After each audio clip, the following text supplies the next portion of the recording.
He said he was Such a cool. thing that he laid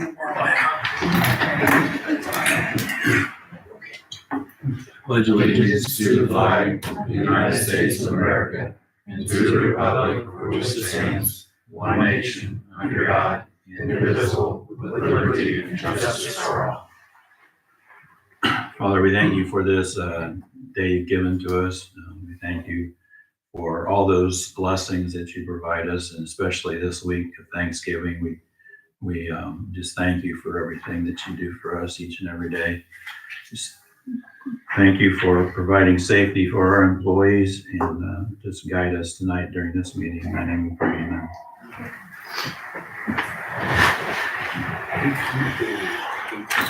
Okay, we have a quorum. Are there any comments by citizens? Joy?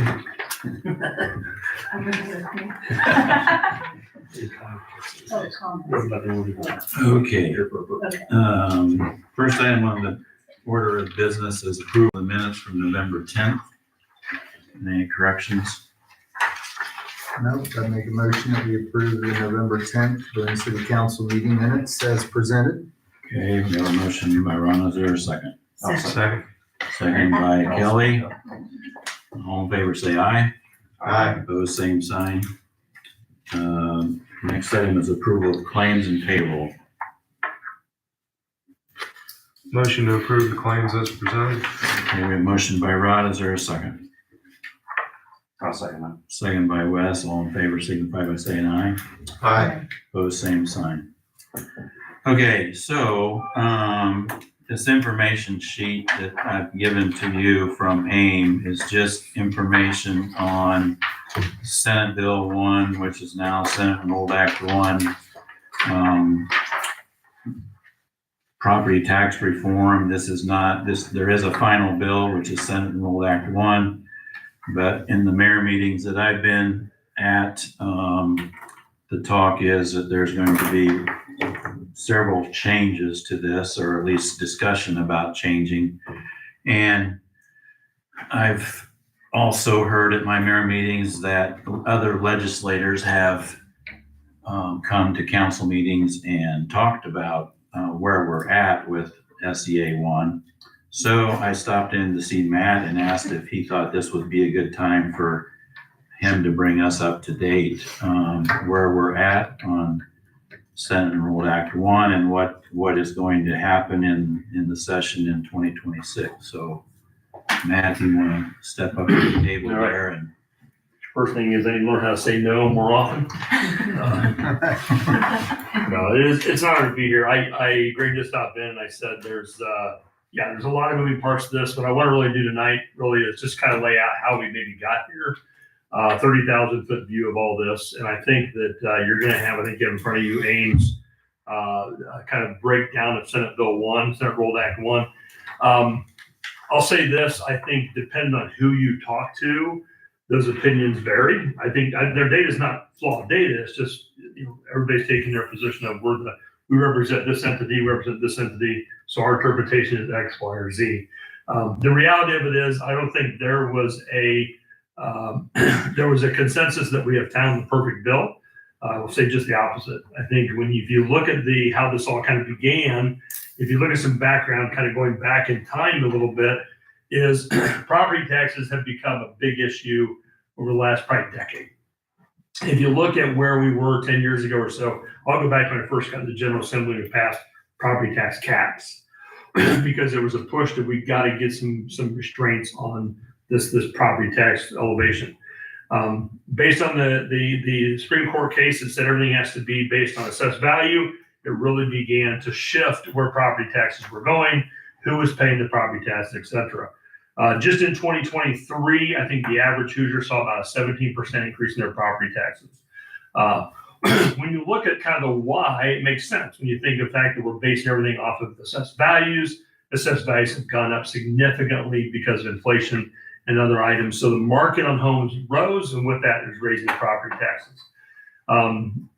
Taxes are a part of the existence of government. You can't pay for things with wishes and dreams. You have to have revenue. Those revenues come from a couple different sources on the local level. You guys have You guys have the property taxes. You have the big two ones that local governments have are property and lit, local income taxes. So those two pieces are what really kind of fund local government. So when the session started last year, I think this was on very few radars as far as some massive change. That changed pretty quickly when there was a call from the governor and others to eliminate property taxes altogether.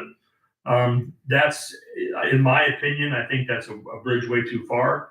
The example I use for people are, if you look at a business in any town today that is in functioning right now, you're looking at it creating three different taxes. It creates income tax, it creates sales tax, and it creates property taxes. If that business ceases to exist, it loses two of those three funding mechanisms. Income tax goes away, sales tax goes away. But the only constant is property taxes, which is why I think over the years, bonding has all been built on repaying that guarantees under the property taxes. So eliminating property taxes just is not, in my opinion, a right way to go. But how do we begin to level off what was happening, which is we're beginning to see property taxes go up and the income taxes stayed fairly flat. And so you kind of started to get out of balance. So the issue was we got to rebalance. So in the course of that, the Senate basically, and Senator Holman carried this bill, but he basically told the governor, I'm not going to carry a bill that's going to eliminate property taxes. Now I'm going to do anything I can to make it a balance, but we're not going to eliminate them. So Senate Bill 1 came to us, not with an elimination, but a pretty broad sweeping change. We knew that was not workable in the long run. We had schools, we had entities that had bond payments that were going to be due that would not have the revenue to pay those. We're not going to bankrupt local government and schools to solve a problem in 1 year type of thing.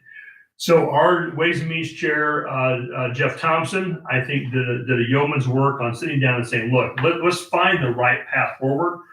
And second is, let's make this a very long runway. We can't solve this problem in a year, but we can start to put some mechanisms in place to drive that revenue down. Living more within your means. I've heard a lot of people say, well, you're going to cut, you're going to cut, you're going to cut. Well, you got a lot of taxpayers that are saying, please cut, please cut, please cut. It's getting tougher and tougher from a property tax standpoint. So the bottom line is we're going to implement now some things and over time some things to try to balance out that revenue. So really what does Senate Enroll Act 1 do? I'm not going to go into every detail. If you want, I could be here all night and walk through that presentation that AIM has. I know you have other business, and I really don't want to do that. I'm going to go to 30,000 foot view, so I'm not going to touch on every piece of Senate Bill 1. I'm going to touch on the ones that I think are the most important for local government financing. That's going to be, one is we decouple the lit distribution from the property tax levy. So right now it's based on population. It will be now based on population just versus the formula of your assessed values X, your assessed values Y. It's now going to be based on you have this many, you have this many, you have this many.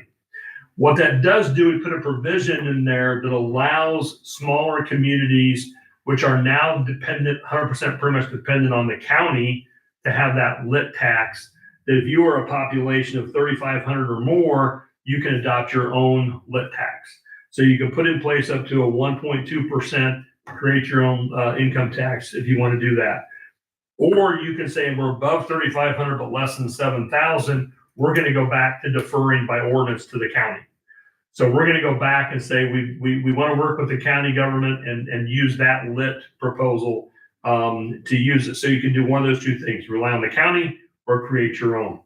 I think relying on the county, like I said before, with some of the decoupling, I don't know what the long-term effects of that are going to be, but you'll be able to see those numbers. It makes multiple changes to deductions, homeowner deductions, the homestead exemptions, all those things there's some tweaks being made to those. That's kind of the runway. Not all those are taking effect immediately. Some are taking effect over time.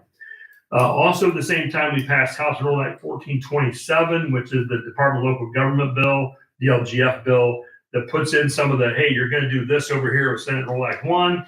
Now you're going to have to do this within those parameters of the DLGF.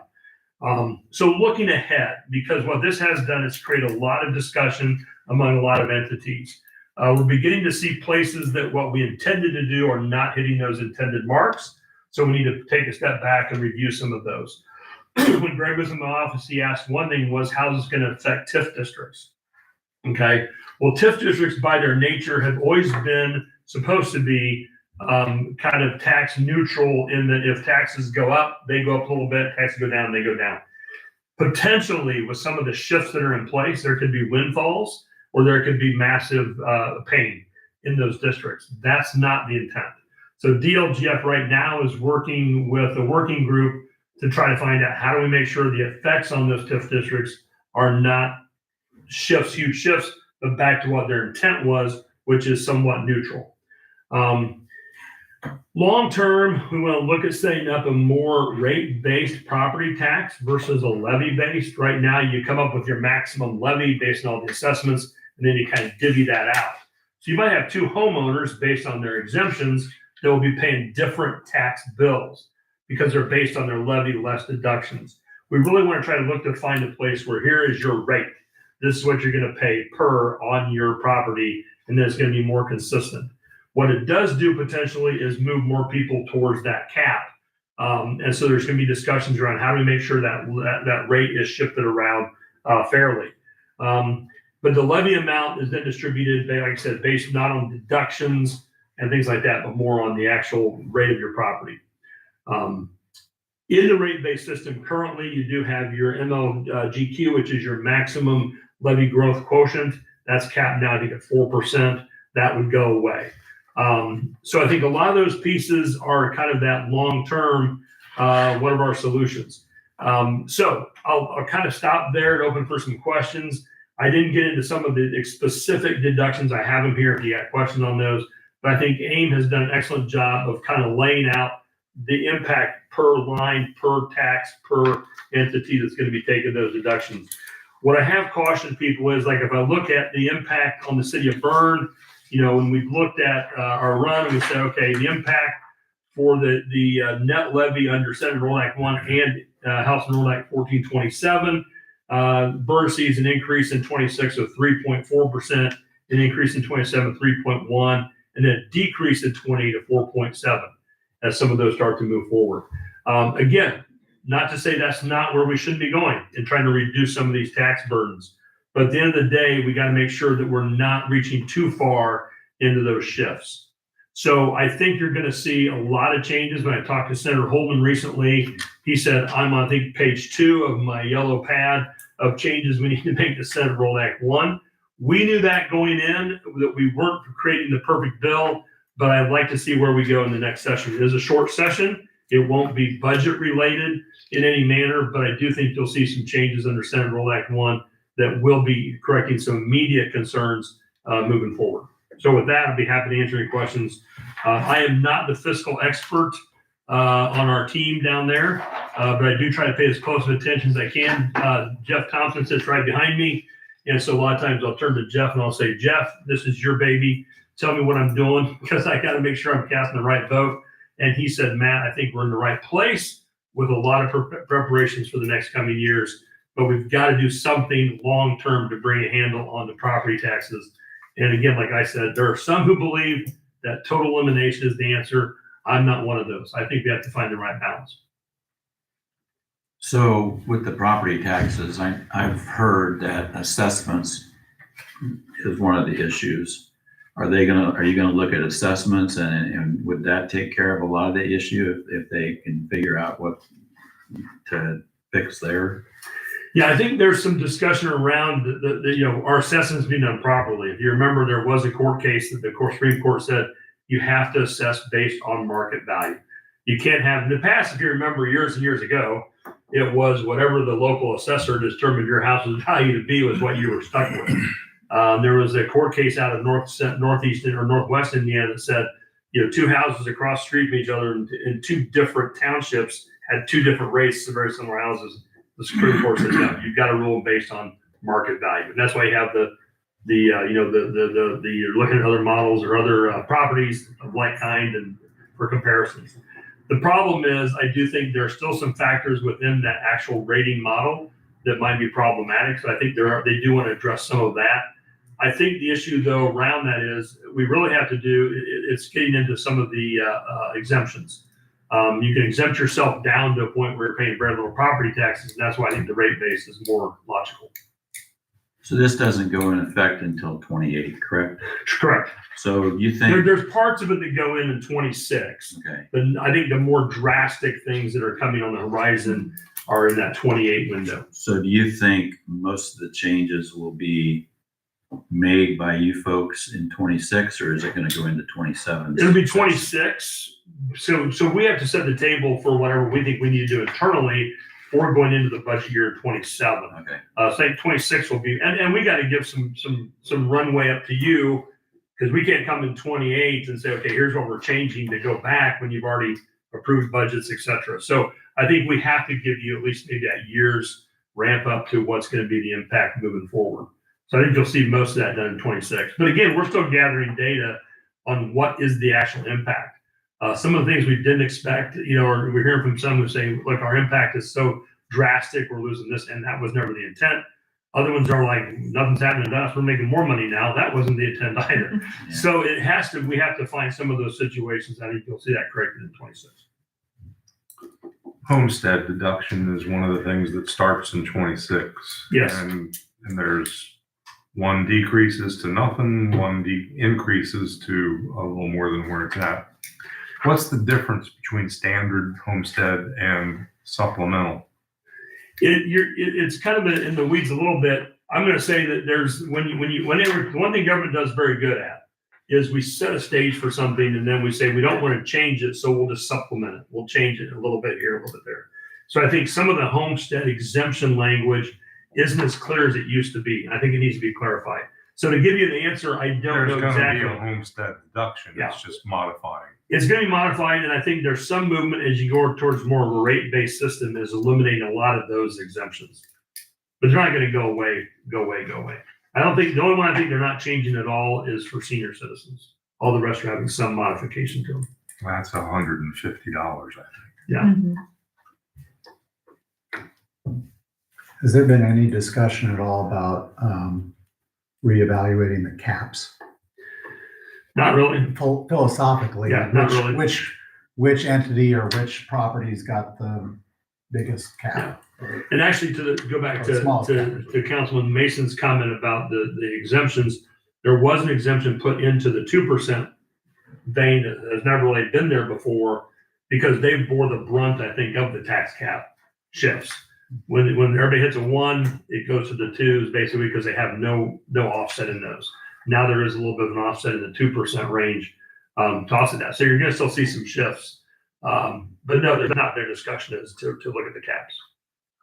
I wouldn't say there's not been any. I don't think there's been a serious discussion, on what do we do? Yeah.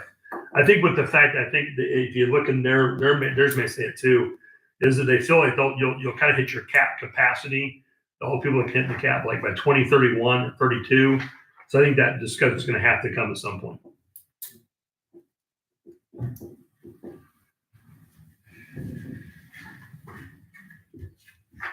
Thanks for the work you do. Thank you for your support. It's very important.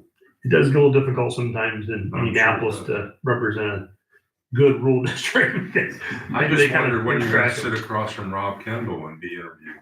I'm fine right here in Berne, Indiana, talking to these guys. Okay. No, I'm not a social media guy. any other questions for Representative This is Lehman? very helpful. Thank you. Yeah, and as issues come up, what we're trying to be that sounding board as best we can over the next couple months. And as you see things come up that might have a direct impact or okay, why are we doing this? Please reach out. You don't have my number, Greg's got it. He'll be more happy to share it with you. Thanks, Matt. All right. Thank you. Thank you. Thank you, Matt. Thank you.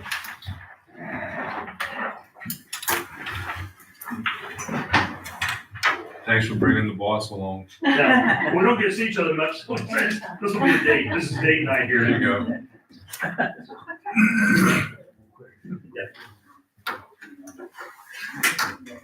Okay, next item on the agenda is a letter from Plan Commission, rezoning petition. Rod, you got anything to say about this? You'll just notice in your packet, there was a letter that was sent out after the plan commission met and reviewed rezoning request from Neil Reeser of Reeser Enterprises. They purchased the Jaeger Furniture building property, and along with that came the property at Parr Road and 27, which is comprised currently of 4 R1 zoned parcels. And they don't plan to do anything with that property other than maybe sell it, and they feel that a better marketing strategy would be to have that rezoned for the least amount of commercial potential possible, and therefore it was recommended that we rezone it neighborhood business, I believe it is C1. And you will notice in your packet you have a letter that indicates that we recommend this body be approved, that the petition be approved and granted, and that the proposed amendatory ordinance be adopted. So that was total favor. There was one resident neighbor that was present to voice opposition. We listened, and she listened, and she's concerned about what comes next. And we said we're way preliminary to that. There will be a development plan that has to be presented, at which time there will be additional public comment allowed. So it's before you for approval, and I'd be happy to present that as a motion.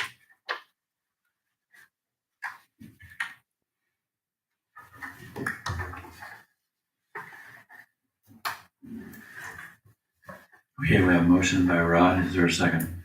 I'll second Second by Ron. All in favor, say aye. it. Aye. Opposed, same sign. Thanks, Rod. Good job.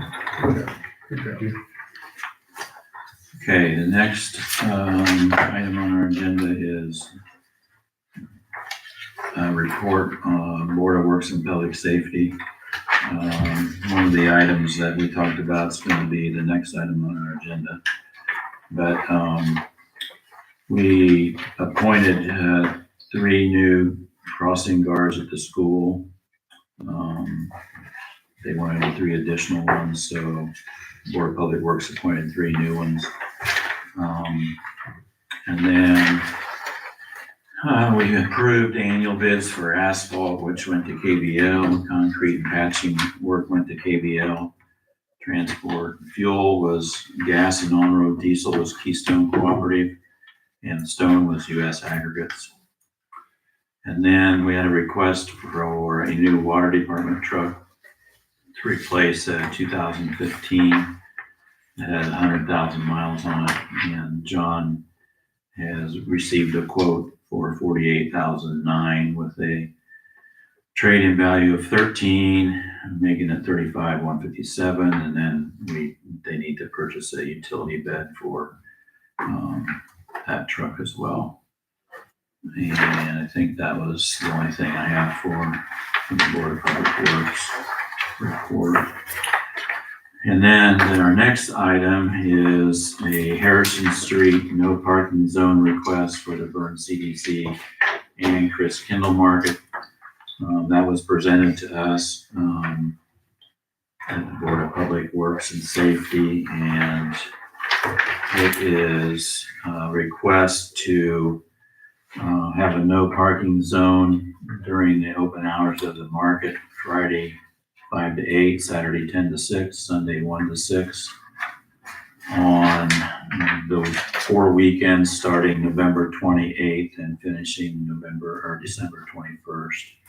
And that no parking area is just north of the alley toward Water Street and leaves 2 handicap parking spots available on the northeast side of Harrison Street. So the Board of Public Works and Safety voted to recommend to City Council for approval. And so I'm going to ask for a motion to approve that unless you have any questions. I'll make a motion that we grant the Harrison Street no parking zone request as presented. Okay, is there a second? Second. Okay, any discussion? And signs would be posted Yeah. just during those times. Okay, all in favor signify by saying aye. Aye. Opposed, same sign. Okay, thank you. Next item is a budget recap from Cal. So I received the 1782 notice last week and our budget was approved. So I have this budget recap for you guys. The published assessed value was at 137,170,669, and the actual assessed value came in at 173,852. 683. So based on that, yours isn't colored, but in green, we published for the general fund tax rate of 0.911, street of 0.4896, and then the cumulative capital development fund 0.0412. And so that total we published was 1.4418. And the total rates came in at 1.1002. So a slight decrease from last year's rates, which is great. So overall, we're maxing out our levy, and we were under the levy by $73. So great news. Good job. Is there any questions on that? Well done. I'm glad it's done. Thanks, Cal. You're welcome. Okay, attorney comments. Anything? Clerk treasurer comments. I did just hand out to you guys this evening the RDC spending plan. So we have to have this approved by the RDC before December 1st and then presented to the council. So I am just presenting it to the council. This was approved last Friday to pay. So the spending plan, what that is you have to include everything that you're projected to spend, but of course, like a budget, you're not required to spend it. So the Smith Brother bond issue is the $53,312.76. And then the city garage, what is left to pay on the contract plus some fees for attorney and then other items needed to furnish the maintenance building to get it ready to be used was $794,344.91. I think that's set to hopefully be done in January. And I'll throw this out, that's not this attorney, okay? Yeah. I was gonna ask. Or I said attorney, architect. Okay. I'm sorry. Thank you. That makes a big difference. Yeah, that makes sense. That makes sense. Yeah.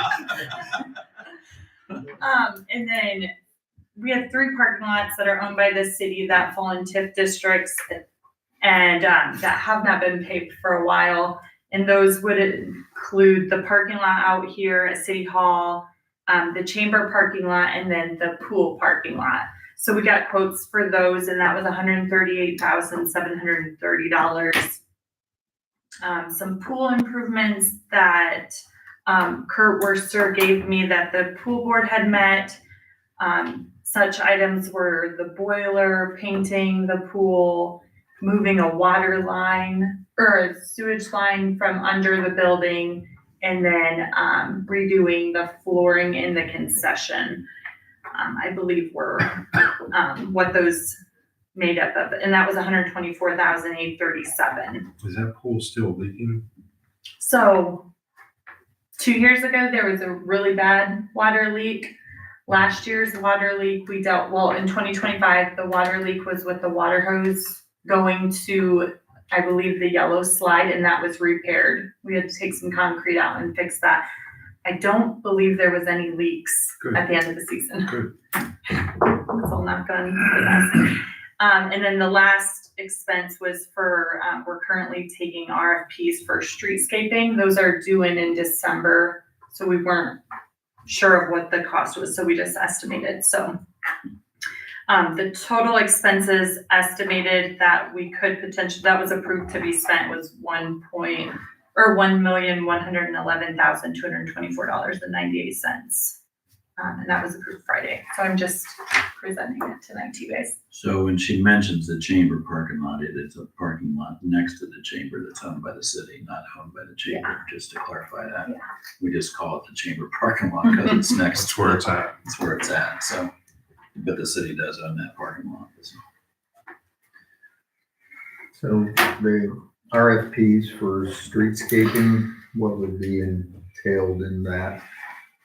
That's a request for proposal for design and engineering for Main Street streetscaping project that the RDC had listed as a number one on their list to pursue. Is that something that would go out to multiple entities, or do we have a? Three engineering firms received RFPs. Okay. That all have significant experience in streetscaping. Yeah. I mean, they're all architectural firms, but these do streetscaping. Good, that's really what I was looking And for.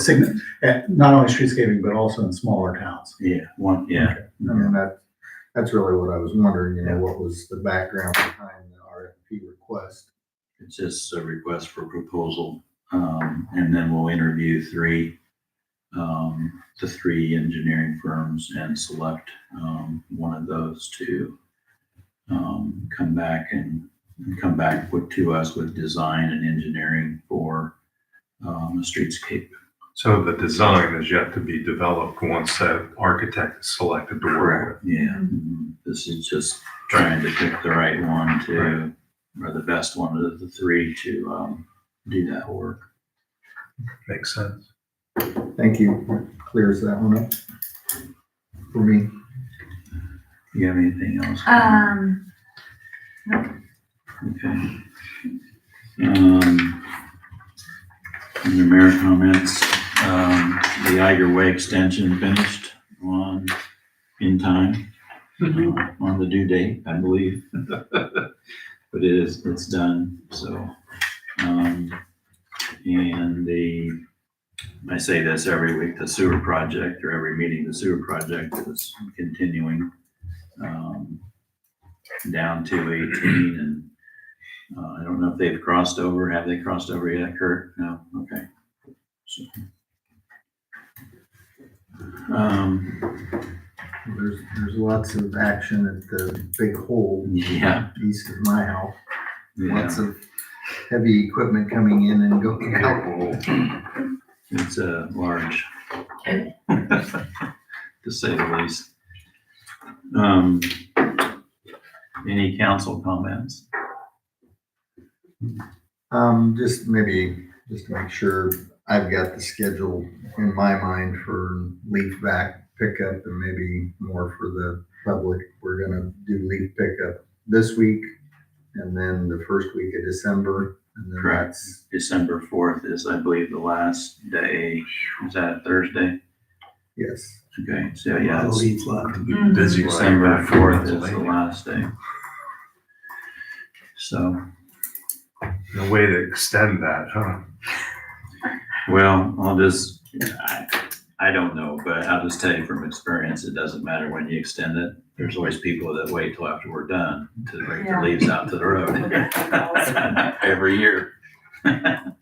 So they sit there all winter or till the snowplow comes through and Put some backup on the yard. yeah, send them flying.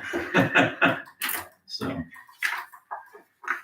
anyway, anybody else have any comments? So I guess the answer is no. Got it. Well, How do we respond to, I see Ron has a copy of the letter on his notebook here.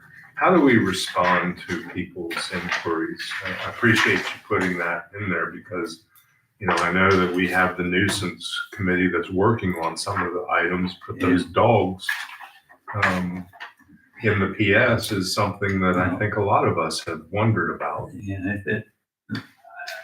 anytime I've had somebody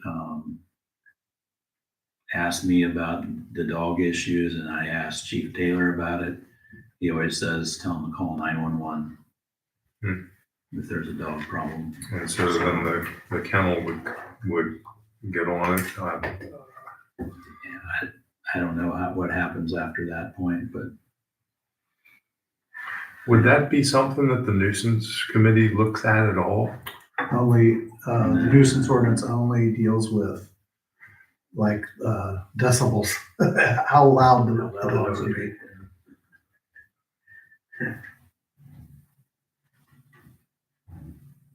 How's that measured? Is there a device that measures that? So they got a device to measure it? I mean, how I do think you? they do, I don't know if they use it, but I know there was a device at one time. But no, I mean, there are devices, but I don't know if we have one. but no, the nuisance ordinance doesn't deal, that's, It deals with there's a animals, separate not animal that way. ordinance, there's a Yeah, separate yeah, animal there's- ordinance. Yeah, there's a separate animal ordinance. And who tends to that ordinance? Shannon? No, No. that's the police department. Police department would enforce those Yeah. things. So again, it's complaint driven, but that's why Chief Taylor says call 911. 911 and then they'll come For investigate. especially for barking dogs and loose dogs. I mean, if you ever see that, just call 911 and they'll send somebody out. Who's they? Who comes to investigate? Dispatch. No, the dispatch will send Our the police police officers. officer. Our police officers. Police officer.